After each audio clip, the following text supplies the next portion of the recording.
আজকে তারেক রহমান সাহেবের আমরা দোষ দিতে পারি। তারেক রহমান সাহেব সরে গেলে কে বসবেন ক্ষমতায়? আপনি যদি বসেন আমরা বলবো স্বাগতম জানাবো, যদি গণতান্ত্রিক পদ্ধতি আসেন। আমরা চাই কি? আমরা একটি স্মুথ ট্রানজিশন চাই। আমরা গণতন্ত্রকে প্রতিষ্ঠানিক রূপ দিতে চাই। আমরা গণতান্ত্রিক ভিত্তিটাকে শক্তিশালী করতে চাই। আমাদের টার্গেট কি? আমাদের স্বাধীনতাকে প্রোটেক্টেড করা, সার্বভৌমত্বকে প্রোটেক্টেড করা।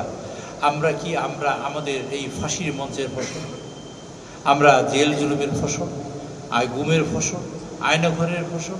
আমরা যারা গুম হয়েছে এবং মৃত্যুর শিকার হয়েছে, যারা একজন নাগরিককে দেখেছি 1310 জন মানুষকে হত্যা করেছে, এই হত্যা তারা হয়েছে এই দেশে, এবং জুলাই আন্দোলনে যারা শহীদ হয়েছেন সেই সকল শহীদদের ফসল আমরা কি অন্য কাউর ঘরে তুলে দিতে পারি?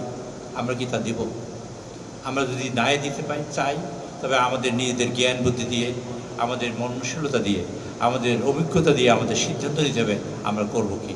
আমরা সকল কথাই পার্লামেন্টে বলবো, সে প্রত্যাশা করি।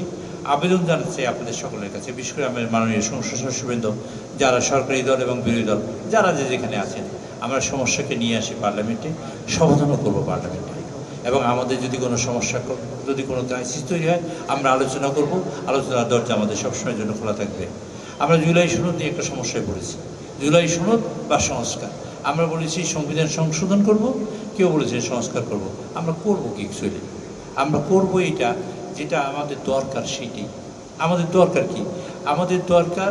ভারতের সংবিধান তারা লিখছেন 1950 সালে, মানে 1950 সালে সংবিধান দিয়েছেন, আর 2026 সালে এই 76 বছর বয়সে 106 বার সংবিধান সংশোধন করেছে তারা তো নতুন করে সংবিধান লেখে নেই।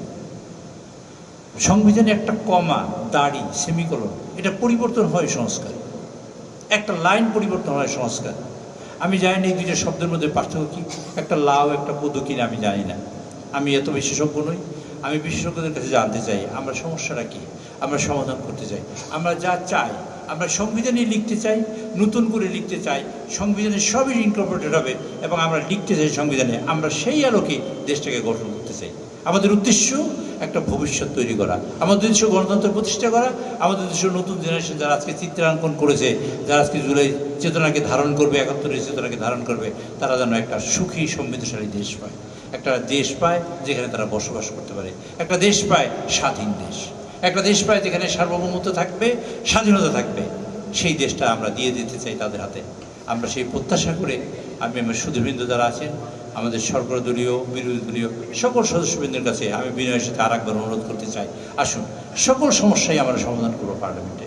বাইরে কথা বলে নাই, আমরা বাইরে যদি কেউ কথা বলি, আমরা কার পক্ষে করি। আজকে একটা পিন নষ্ট যদি হয়, এই দেশের সম্পদ নষ্ট হবে। আমরা যদি একটা আঁচড় দেই কারো বিরুদ্ধে, সেটা আমি আমার গায়ে আঁচড় দেবো। আমরা সেটা দিতে পারি কিনা, সেই চিন্তা চেতনা, সেই জ্ঞান বুদ্ধি আমরা নিজেরাই খাটাবো। এই দেশ আমাদের, এই দেশকে আমরা করবো। যারা এই দেশ ধ্বংস করতে চেয়েছে, এই দেশ স্বাধীনতাকে লুণ্ঠন করতে চেয়েছে, স্বাধীনতা একজনের পায়ের নিচে দিতে চেয়েছে, আমরা তো সেই লোক না। আমরা যদি ওই লোকই হই যে দেশটাকে বাঁচাতে চাই, আসুন আমরা একত্রিত হই।